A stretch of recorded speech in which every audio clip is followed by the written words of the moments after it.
Hey there, everybody. How are you doing? Yeah, just listening to a little bit of Mr. Bojangles. Yeah, gotta love it. So, music is diverse in its appeal, and I love it. Y'all love it. And welcome, everybody. Bosto and favor to you. Nothing missing, nothing broken. Of course, I've got my Sky Pilot here. And so, virtual hug, everybody. Come on. It's going to go around the world. You know why? Because it's human. It really is. It's something that we all like. I mean, I don't know about you, but I love, hugging my wife, um, like hugging my dog, like hugging a friend, but you can't do that anymore, it seems. So anyway, adapt it. It works. It's good medicine, and you'll be happier for it. So what's up, everybody? Let's see. Happy birthday if you got one. Hello, all the moderators. What's up? Thank you, and all the other happy people. What a soul tribe. Hey, Robert V, what's up? I think I seen Nina in the chat room. She has her hump day show, I think, after this one. Pamela, what's up? Good to see you, girl. Deborah, good to see you. Jasna Frakes, good to see you. Lost in Space, Isby, what's up? Darth, hello, and Willow, and well, all right. So good topic on this one. I saw a lot of the messages in the chat before coming on here. And hey Coyote, what's up? Let me see if I got that. Yep, got everything across the board right. So this is one that is so debatable. uh do humans have a soul? Now I get the conversation, empathy, emotions, caring, loving. I don't know if that is a soul. In fact, if you do research on this, we are cycling this because past societies, past cultures, past religions never taught that humans ever had a soul. Spirit energy, yes. Soul, no. In fact, the idea of a soul is really more post Abrahamic Christian theology.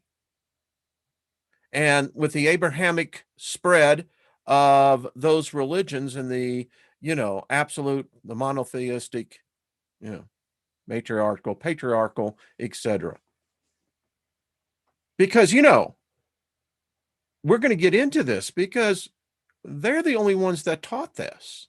You go back into past religions, Sumerian, Mesopotamian, East African, Aboriginal, they don't talk about us having a soul.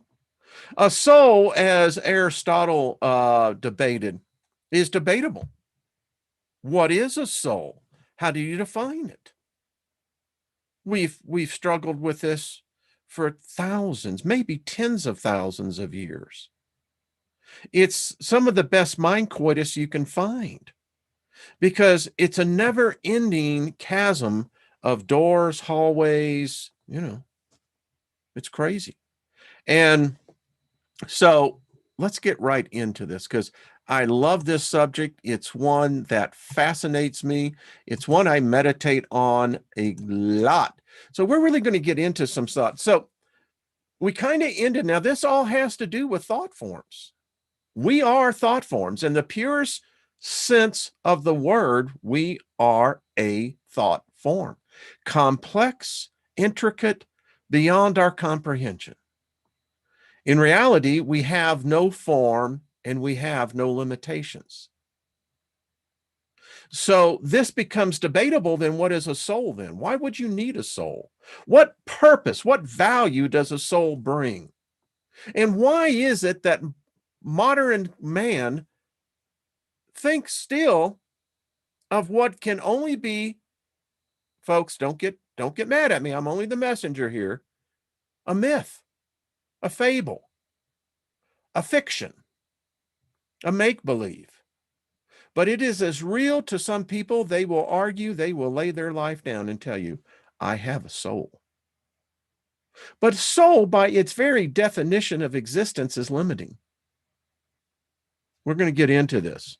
So what is a soul?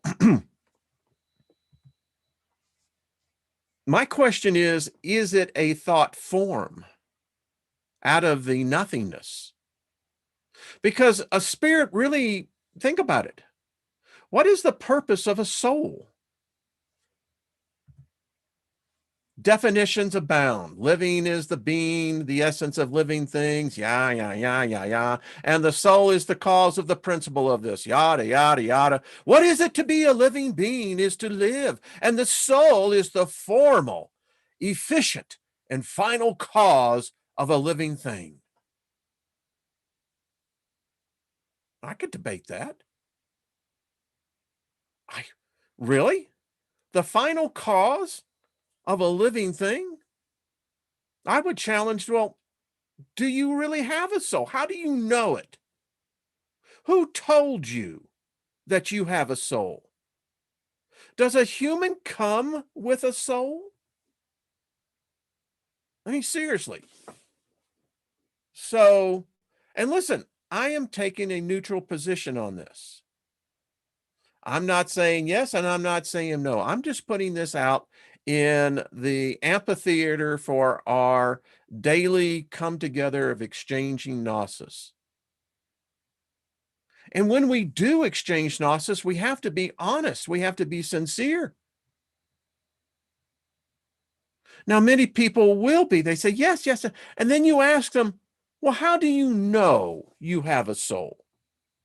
Now, many people that have a religious osity approach will say, well, because the Bible says. No, it doesn't. It's just like the Bible never names a Christian God. So how can there be a Christian God? There's nothing that ever says that in the Bible, New Testament or Old. So again, who told you that you have a soul?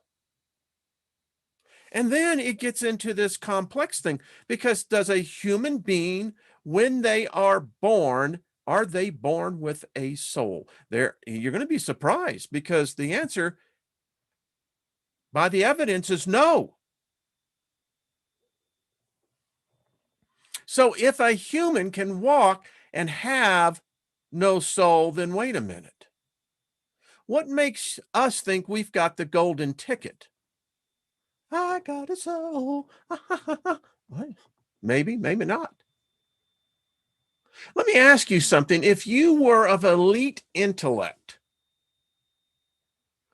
it would seem to me that the essence of energy itself would be more than enough and have unlimited capacity for existence and expression.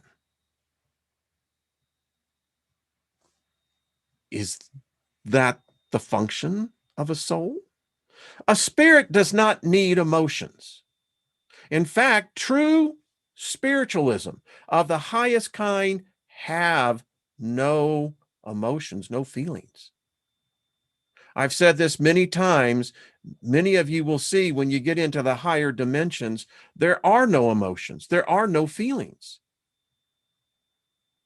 Now, we can't comprehend that because we're so tied to this density that we feel the necessity that, well, you can't be intelligent and not have empathy, not have feelings, not have emotions. You're wrong. You're flat out wrong. The highest of intelligence would not be hindered by those.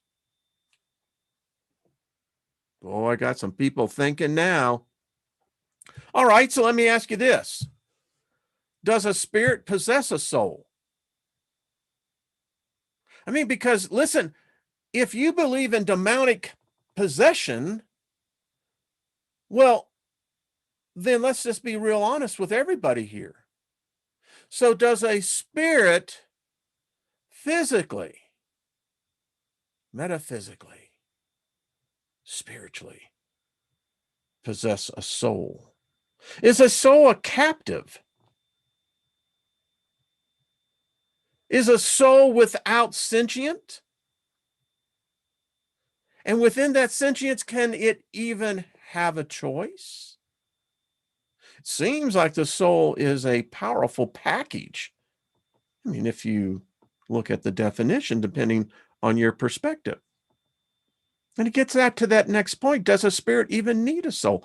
I contend that I don't think so.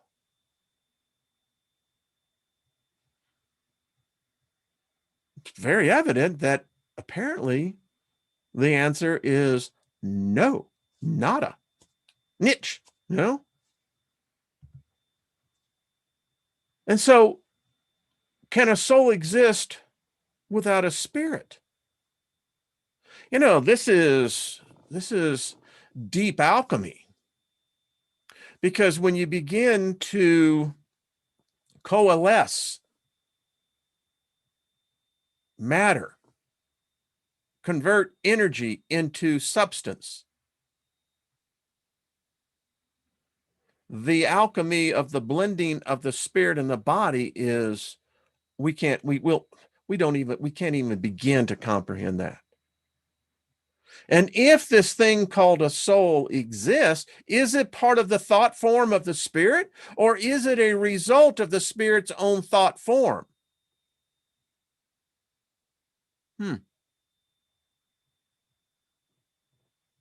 Interesting questions, eh? And y'all need a beer or something with this? Now, this is interesting. I found this. This is a guy who's, I guess, a preacher, Rick Wiles. But what I found so interesting was that there is this movement in the religious circles that's deeper than any conspiracy theory I've ever read. But they think that what's happening to us is that they want to change the human DNA so that it can't be born again. Whoa.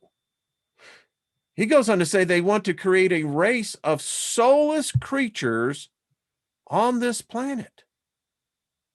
Well, Mr. Wiles, I'd have to say, well, sir, what if those soulless creatures were here before the souls were? And I'm not sure what you mean by born again. I understand the context, but it ain't nothing what you think. So if you cannot describe your thoughts, it's interesting, the emails and the comments I saw, you know, when you get really deep subjects that really cause cognitive dissonance, the comments aren't very long. People are like, I don't know if I want to touch that. Can't touch that. Anyway,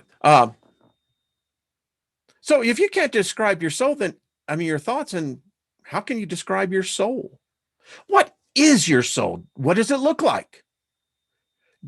I mean, it has to have something, right? You will eventually develop a thought form that will take on what you earnestly believe is your soul. Because again, the debate is that if you can have spirits that without soul, without empathy, then if you can't describe your soul, then I have to ask if you actually have one. Isn't it odd how much we take for granted? We can't describe our thoughts. We can't describe what our soul looks like. And then the debate gets among the individuals, and you can see, boy, this can become a round robin.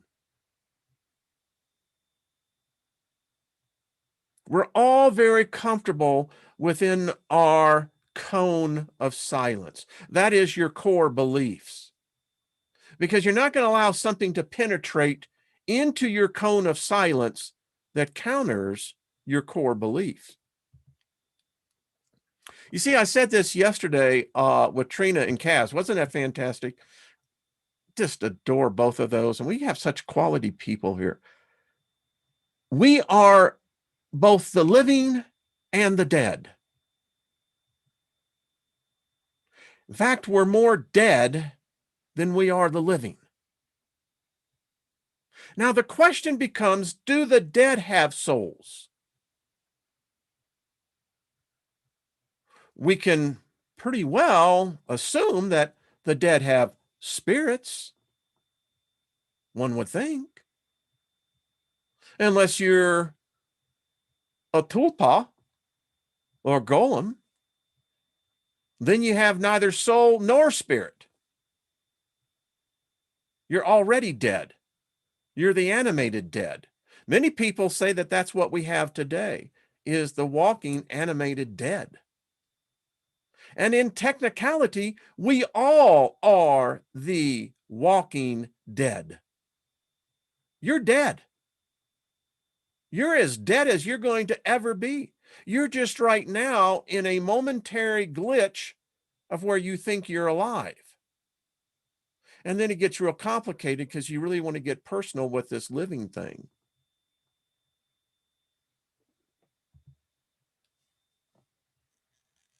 Now, the question I like on this one,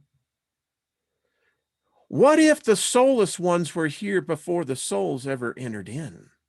What if the souls were actually captured? And us spirit beings, we actually captured what we call the soul, and we begin to identify it, much like the Stockholm syndrome. Because the question is, how can a soulless being have an awakening, much less a second awakening? So who is more alive and aware? The human with a soul or the human with no soul? Now, in religious circles, this freaks them out.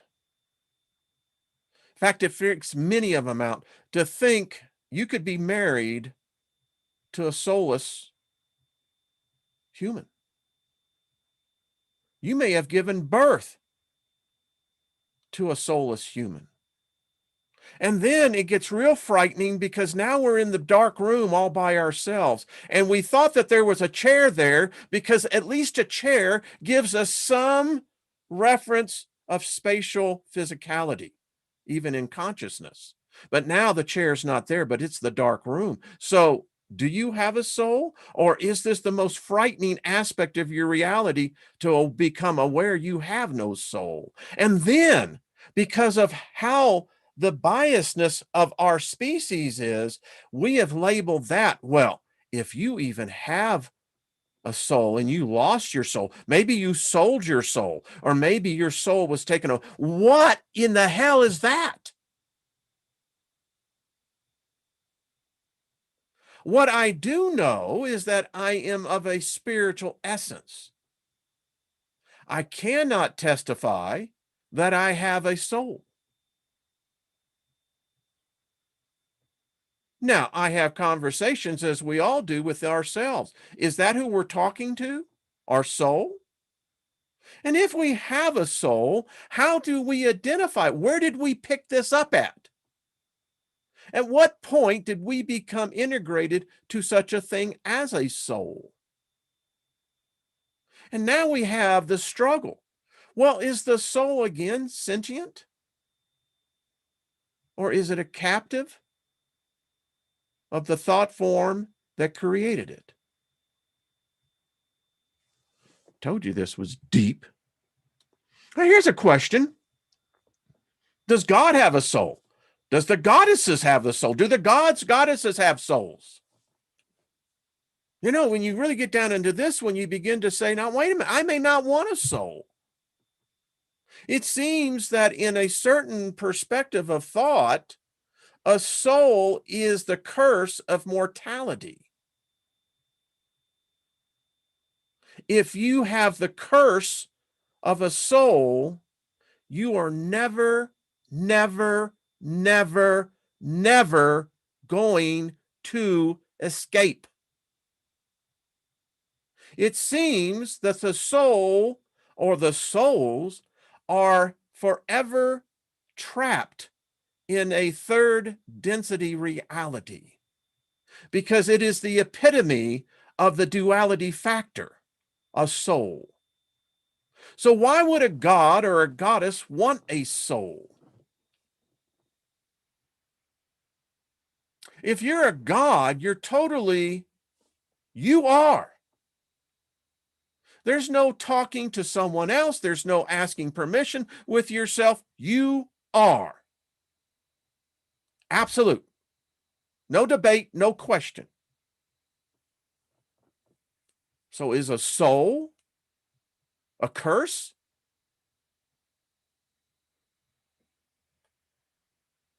Don't know. Now, the other side of that coin would be this. Now, remember, it's the same coin. And where does one side end and the other side begin? It could be said that only those spirits who obtain a certain level of ascendancy are granted a soul, because then it becomes your tupa to train, to grow, to cultivate. As you explore the other realms, you have something that the other spirits don't have. You have this thing called a soul. It's a continual companion, ever growing, ever increasing, ever abounding. It could be said that the gods are jealous of the mere mortal man who has actually acquired a soul, for within the soul, the man obtains immortality.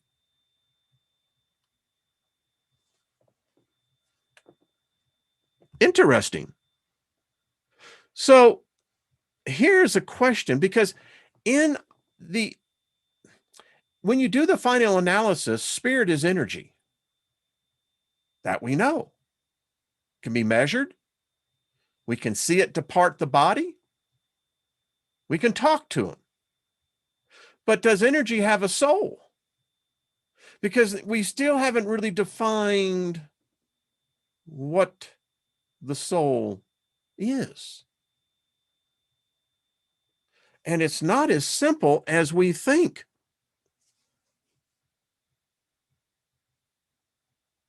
Maybe it truly is a case that they have kept us blind to something that's more valuable than the essence of life itself. We also sometimes call this energy consciousness, the aura, or the bioenergetic field. This field of ours takes on the structure of the cosmos itself and moves in exact accordance with our thoughts and feelings. Now, are feelings part of the soul?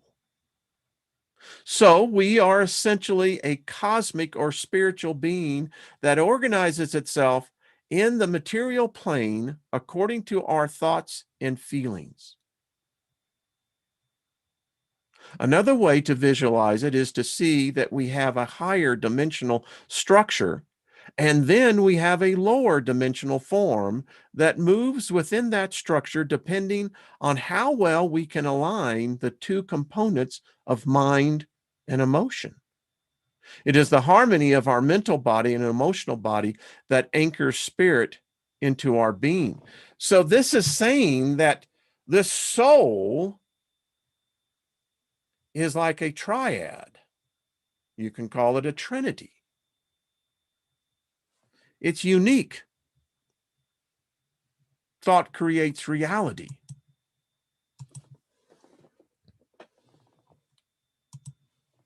And I know this is deep, but think about it.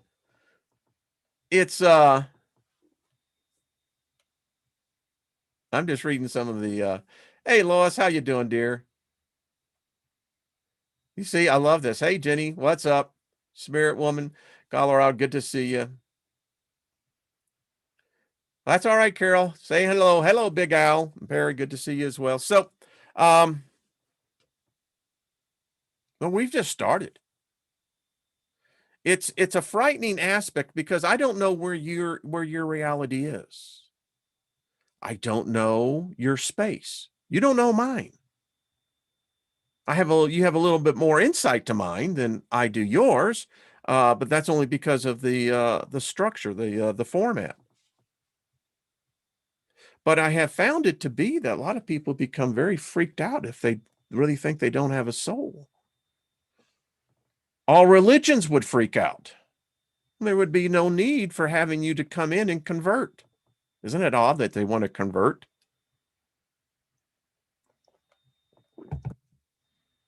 And it gets down to the purpose of the soul. Hey, Gary, what's up, dude? Haven't seen you in a while.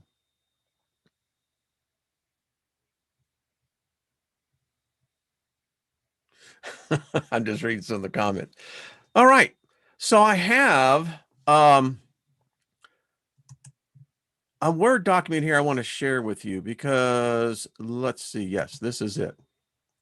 So you've heard the term about people being empty on the inside. They're soulless. Let's read this. A considerable percentage of the people we meet on the street are people who are empty on the inside.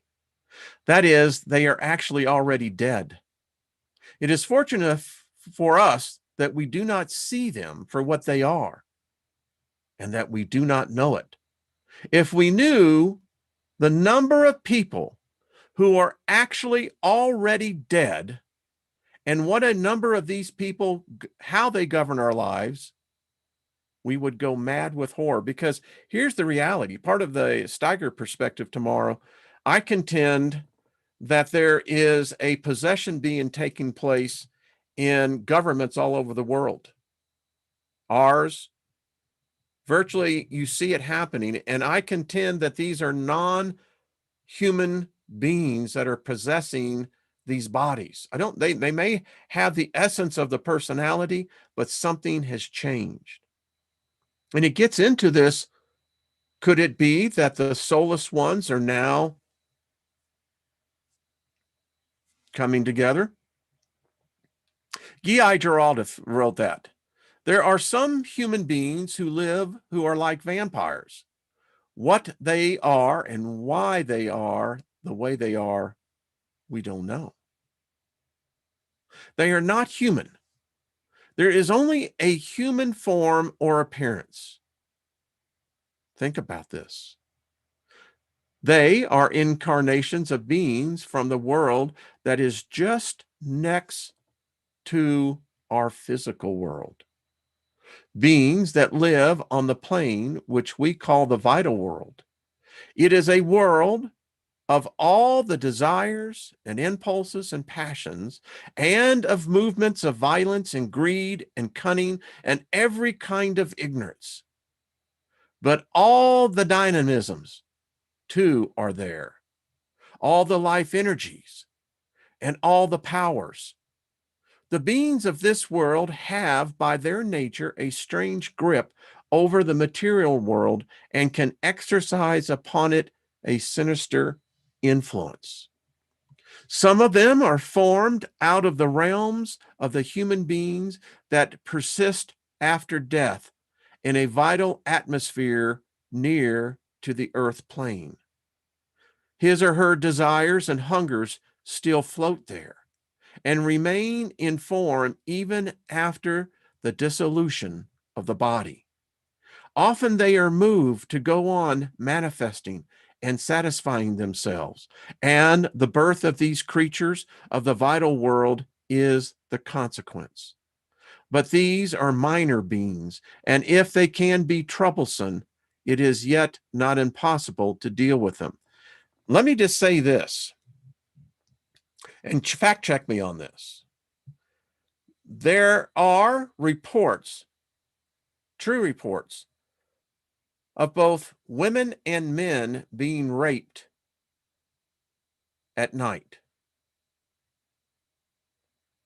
This is fact. Now, what is not discussed, because it's so bizarre, so off the scale that human beings cannot comprehend this. But yet, I will point to every religion where this has happened. These, whatever you want to call them, spirits, souls, whatever you want to call them, can actually exist in this firmament and produce to have intercourse with humans where human females have given birth. It is said that this is one form of how the soulless ones got in. And from that, we've got all of our stories of, the angels coming down and mating and, the succubuses and the incubuses. It goes on and on.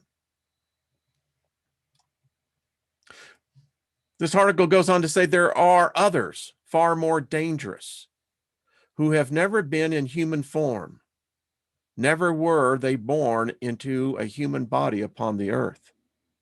For most often they refuse to accept this way of birth because it is slavery to matter, and they prefer to remain in their own world, powerful and mischievous, and to control earthly beings from there.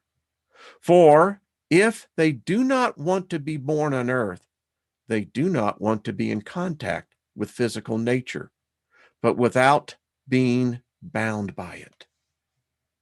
See, thought forms, folks, this is deeper than I'll guarantee most of you even think about.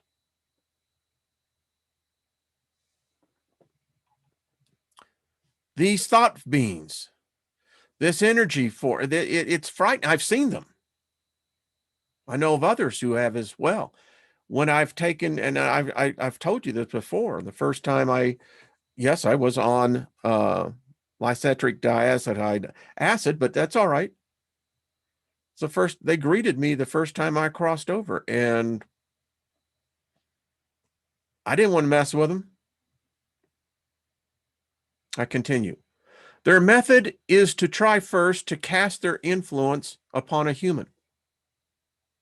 Then they enter slowly into his or her atmosphere, and in the end may get complete possession of them, driving out entirely the real human soul and personality. These creatures, when in possession of an earthly body, may have the human appearance, but they have not a human nature. Their habit is to draw upon the life force of human beings.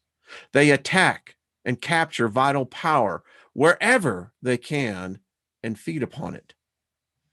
If they come into your atmosphere, you suddenly feel depressed, exhausted, anxious, worries. If you are near them for some time, you fall sick. If you live with one of them, it may kill you. And there's many different forms of death, folks, not just the physical body alone. But how is one to get such creatures out of one's environment if they are once there? Well, there's a way. The vital power incarnated in these beings is of a very material kind, and it is effective only within a short distance. Ordinarily, if you do not live in the same house, or if you are not in the same company of them, with them, you do not come within their influence. But if you work with them, married to one, but if you open some channel of connection or communication through letters, for example, then you make possible an interchange of forces and are liable to be influenced by them even from a far distance. Folks, computers haven't always been around. Radio hasn't been around. The internet, we all know this. How spells were delivered, how entities were sent, were by letters. It's how it was done. It's why the Phoenicians traded in documents. They valued documents more than they valued the gold. And the Phoenicians were the buyers. But that's how it's done. That's how it was done in the past. And it is still the way it's done today, just in a different medium, as they would say. The wisest way with this beings is to cut off all connection and have nothing to do with them, unless indeed you have great occult knowledge and power and have learned how to cover and protect yourself. But even then, it is always a dangerous thing to move about with them. To hope to transform them, as some people do, is a vain illusion, for they do not want to be transformed. They have no intention of allowing any transformation, and all effort in that direction is useless and dangerous. I've seen more Christians get beat up psychically that they become sick, not for days, not for weeks, months. Maybe some of you have come into contact with one of these beings and did not know it. It's one of the signs. These beings, when in the human body, are not often conscious of what they really are. Sometimes they have a vague feeling that they are not quite human in the ordinary way. But still, there are cases where they are conscious, very conscious. Not only do they know what they do, not only do they know that they do not belong to humanity, but they know what they are. They act in that knowledge and deliberately pursue their ends. The beings of this vital world are powerful by their very nature. When to their power they add knowledge, they become doubly dangerous.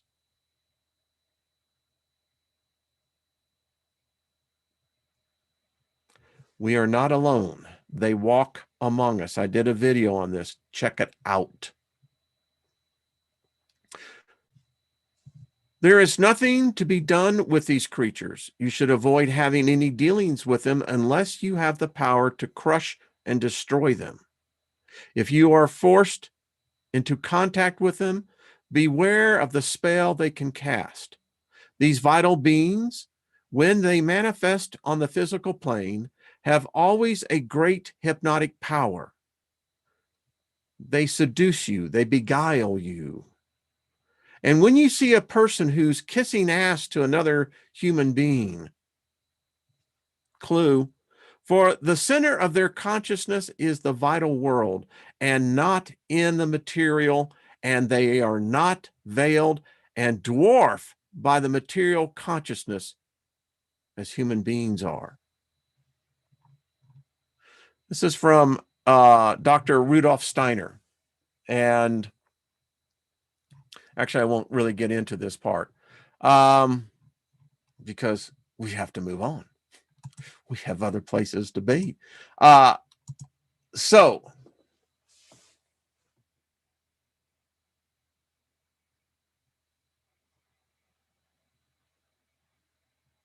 well, Trace, that's interesting. Hansberry, I'm just reading that. Is it Treese? Is that how your name is? Okay. Yeah. Folks, this is real. This is real. This is as real as it gets. It's fact, Jack. So, what do we do? You see, it's only by the knowledge that we begin to understand. I mean, it's like meeting a spirit being that you know is not of your essence, not of your origin. What do? Do you get scared? Hey, Crystal, Shaman, good to see you. Scary business. It is. I know it truly is. And it's all in the same vein of thought. Who are these creatures? What the hell is going on? And you know, mainstream reality, and it's mainstream illusion. They don't want to think about this stuff. And that's why they brush it off as, well, that's as far conspiracy. That's, that's that metaphysical crap, that new age shit, because it scares the crap out of them if it is a minute possibility any of this be real. And yet on their deathbeds, they will scream inside for someone to help them because they're afraid. They're afraid of death. They only realize they're already dead.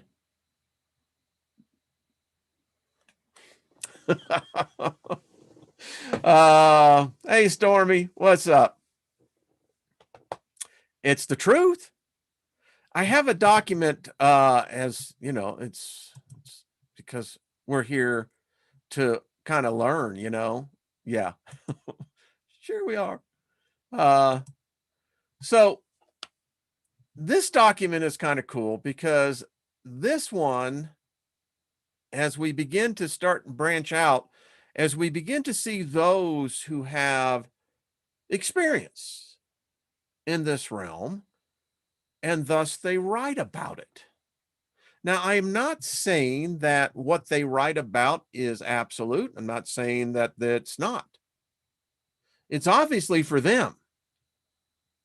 And this one is not very long, but it is really, it kind of brings into point what we're talking about here. And I have these on PDF if you want them. Creating a thought form servitor. And this person writes, important. The following instructions are for creating a thought form for white magic. Now, I'm of the belief that there is neither white nor black magic. There's just magic. It's the conductor who decides to make the music either of a fast tempo or slow. But for this person, for black magic, you do not want to connect in any way with the energy. Well, that's ominous.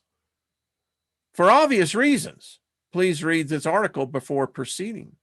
For black magic, instead of invoking the energy, you form the energy outside of yourself and draw it in from sources that have no connection to you.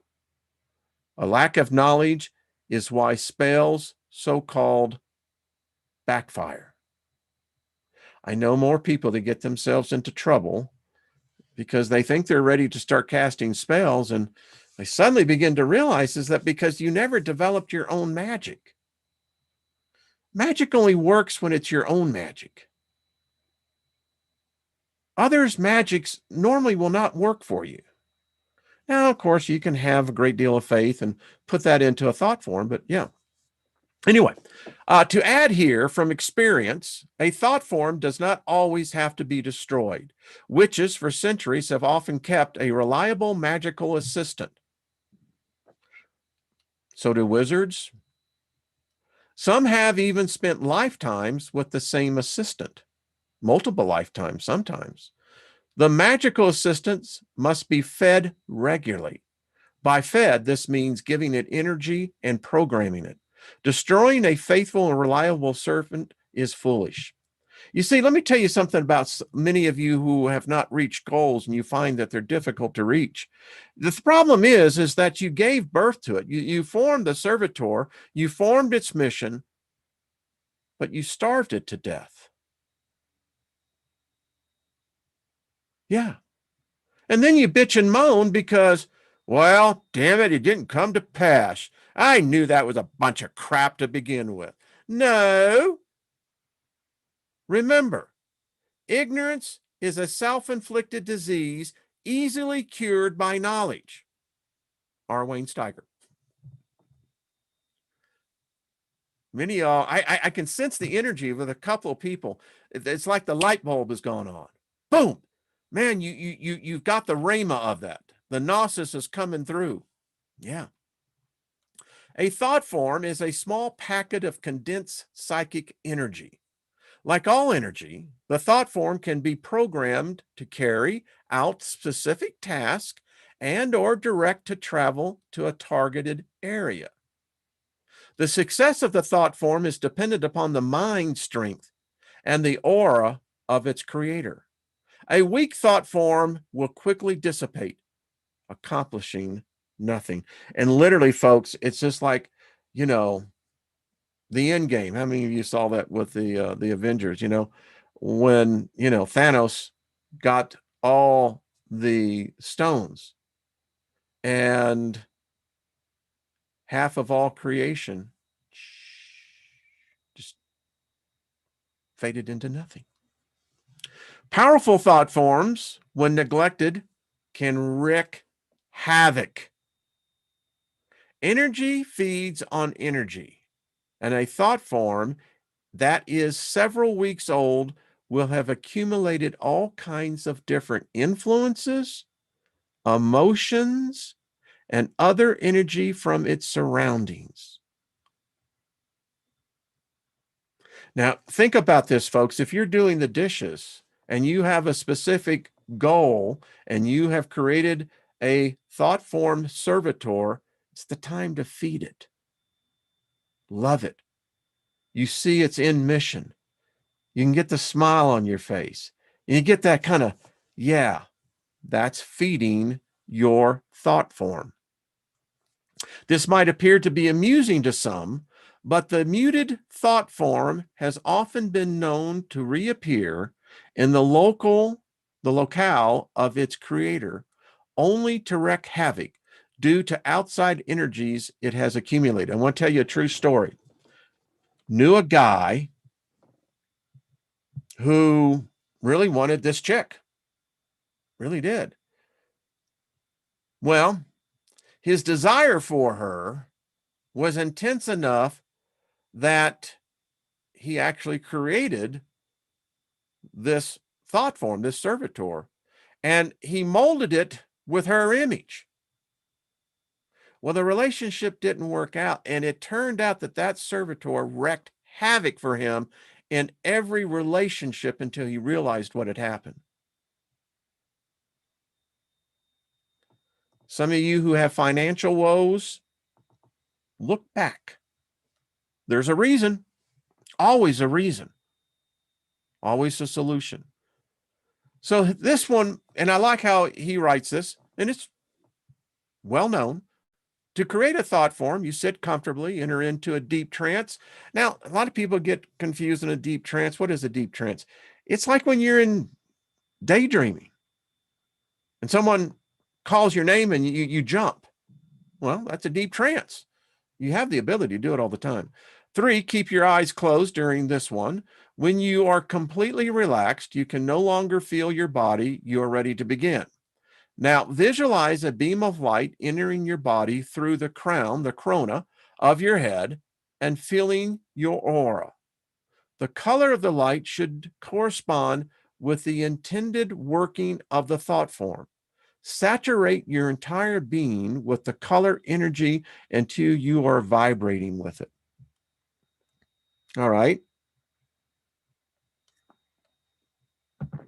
It's really easy to do. Let's think, for everybody's, since we're all here, let's think gold.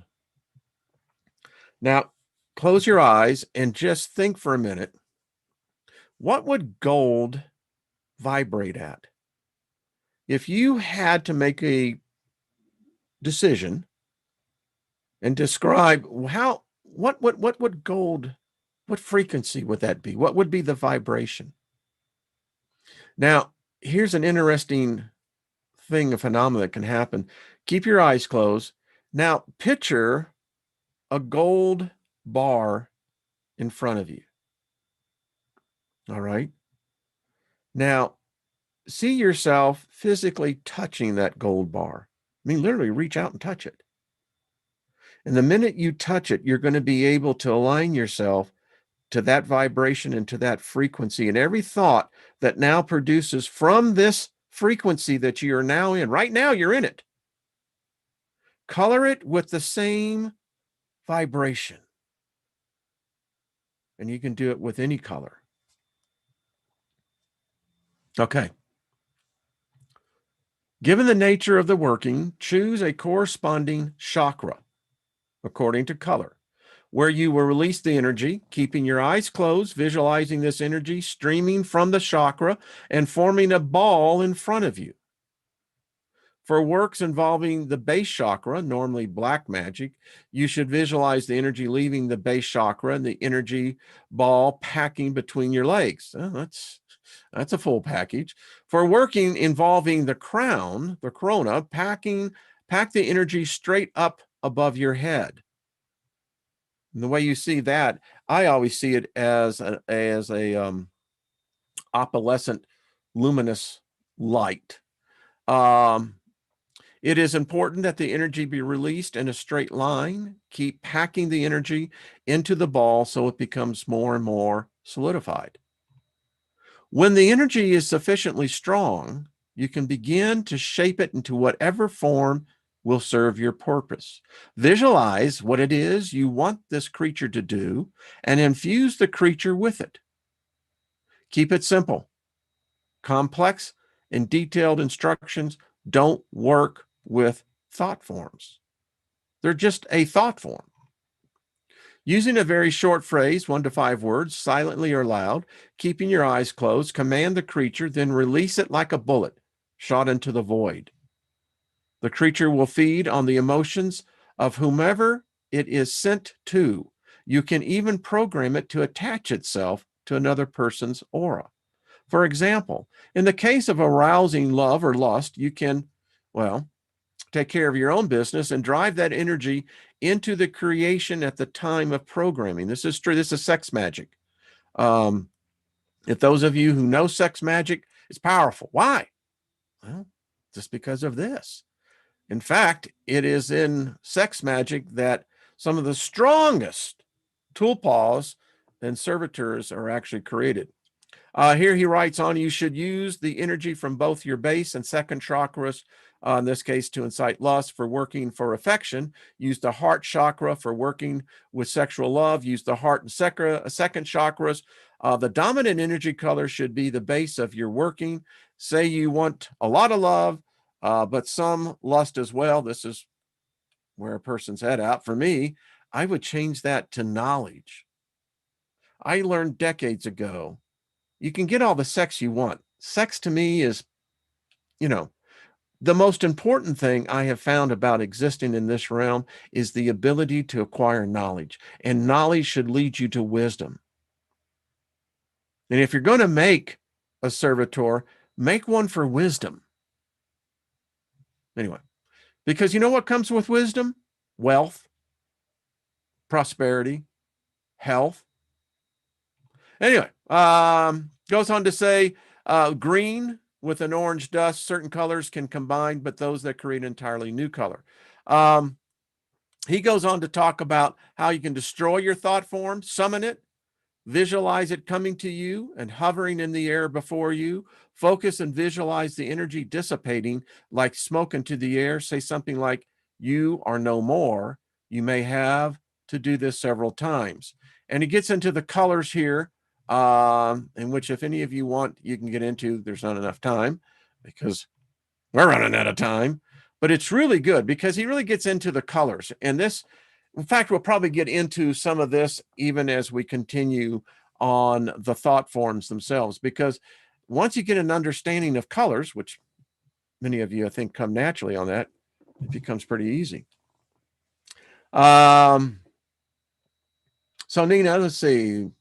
Oh, tonight is Nina's show, 7 p.m. Pacific, 10 p.m. Eastern. There you go.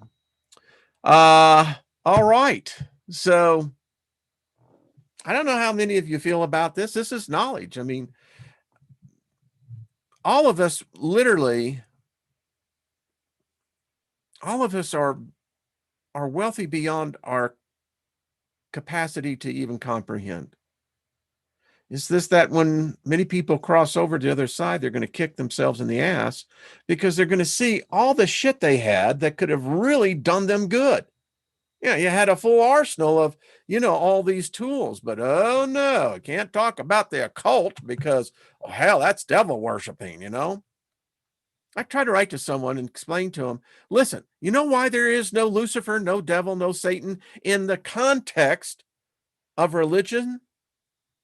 Because it's an inside job. I mean, if you've got the antithesis of God, they're in business together. Why would a Satan want the drudge, the rejects in his kingdom? It's like you're getting all the losers over on your softball team.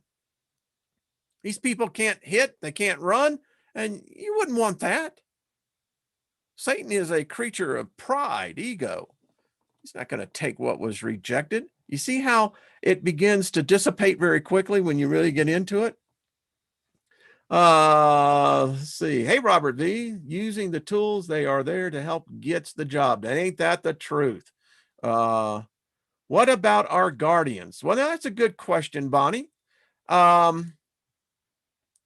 the question I have on that one, that's a religious myth. I know it sounds strange. There are spirit guides, but remember, spirit guides, they cannot interfere. They will not violate your free will.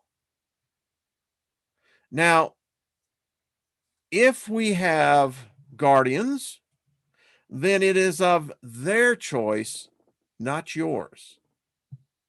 It is of their decision, not yours. See, Gary's right. I mean, you think about it. You think about the whole concept of hell. I mean, there ain't no way a creature like Satan would even put up with it. He'd say, not no, but hail to the no. I ain't letting them in. You know, you didn't want them. I ain't taking it on. Not going to do it. You see, it's just boom, baby. I tell you, I love this. This topic is, let's see, you need to ask guide for help. Excuse me. Well, I guess maybe. Listen, that's why they're there. Poof, hell. I love you, Jenny. That is exactly right. Poof, you know. I do believe that there are beings that surround us. I absolutely ancestral. I believe that we have families over there. It's a complex system. It will mirror this one here. And so, yes, they can try to help as much, but I can tell you this, Bonnie, 99% of the people on earth that have guardians won't listen. They can't hear them. And in those rare incidences where we have it on film, where there is a miraculous intervention, one of the things I've learned is that all laws have flexibility. And then again, I'm just figuring it out myself. So, I read and read and read, and it's quite fascinating as you begin to kind of connect the dots, but, remember, I can connect a dot in a straight line, but that's not preventing me to actually looking into a multidimensional, realizing each dot within itself is a universe that has absolutely unlimited directions of which the dot is actually spread out, because each dot contains the microscopic down to the quantum. Anyway. Going to have to tune into my guardian until I connect. That's a good idea. How I do it, when I go to meditate just to get quiet, the Hebrew word is shelah. It means to quiet your mind. And when you do, that's when I find the beings they talk. I have to be open. And how I do that, I just simply open my mind up and I say, is there anyone out there? How are you doing? And, the rest happens. Hey, Kaz, what's up? See? Yeah, there's plenty of, but remember, we're all thinking that those are humans. Remember, there are other alien beings here. I keep on thinking, do they have loved ones? Do they have spirit guides? They're not human, but they're here. Why would I want to be so narrow-minded to say it's just us and no more? No. I think there's more to heaven and earth than what meets our eyes. In silence, they're loud. Ah, Jenny, you be a wise woman. Indeed. Thank you, Gaza. Much love to you. Hope the summer is nice down there. Aliens all over the place. Ain't that the truth, Ellen? They're everywhere. And they are. When I was deeply in the Godspell thing, the thing is that you get so demonic minded, everything's a demon. All this is always Satan's playing. But the interesting thing is that they do teach in theology school that the other realm? Well, in fact, I'll share this little tidbit with you. So if you go to the book of Revelation, it's Revelation. You hear any idiot said Revelations, you know he's a quack or her. They haven't done their reading. It's the book of Revelation. But John does give an interesting number. 10,000 times 10,000 times 1,000 times 1,000. So it ends up to being something like 100 trillion. And so if a third of the heavens fell in the revolt, then that means we're walking among 300, no, 30 trillion demonic forces. Trillion. Yeah, that means that it's really crowded in here. You know, I'm getting a little, got to get it, it's tight in here. There's too many people in here. Spread out. That's what I tell them. This spread out. You can go and you can romp into my neighbor's house. I don't care, but you don't cross my line. Because this I do know, you, right now, you have the ability to send spirit beings, spirit energies into a realm that scares the shit out of them if spirits actually have bowel movements. When you cast something into the nothingness, ooh. Someone wrote me and said, what is the nothingness? And I always like to refer to it in the movie Beetlejuice. Remember when the couple went over and the guide was showing them and they all looked and they said, "What's in that room?"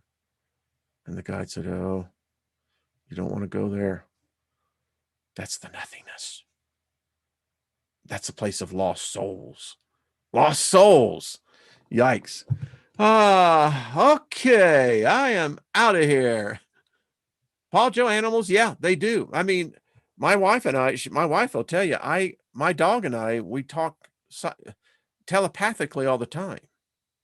She knows enough of my habits where she is adaptive to it, where we've adapted to her habits and we communicate. It's really interesting. Thank you, Lost in Space. Everyone, big hug. All right, here we go. Eye in the sky, pilot. Come on there, pilot. Come on. Gotta make sure your glasses are on. We're going to be signing off. So tune on over there to Nina the Mystics, and had a great time today. I hope you did too. We learned a lot, and we're going to pick up on this tomorrow. We ain't finished. I've got dozens of documents. By the time we get done with this subject, we're going to be we're going to go from apprenticeships to journeymen here. Some of us will become masters. All right, Ellen, thank you. Welcome. Thank you, Chris, everyone. Crystal, thank you. Posey, everyone. Much love to you all. Peace out. I'll see you tomorrow.